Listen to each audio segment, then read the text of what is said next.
மத்திய அமைச்சர் பாதுகாப்பிற்கு வரும் வாகனங்களிலும் எம்பிக்களின் வாகனங்களிலும் பணம் எடுத்துச் செல்லப்படுவதாக புதுச்சேரி தொகுதி திமுக வேட்பாளர் நாஜிம் குற்றம் சாட்டியுள்ளார்.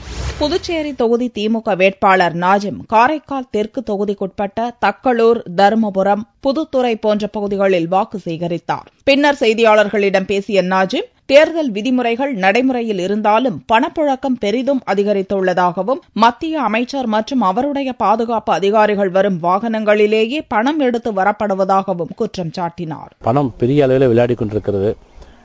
அதையெல்லாம் தேர்தல் ஆணையம் இங்கே பார்த்து கொண்டுதான் இருக்கிறது. பணம் புட்டி புட்டியா வந்துட்டு தான் இருக்கு.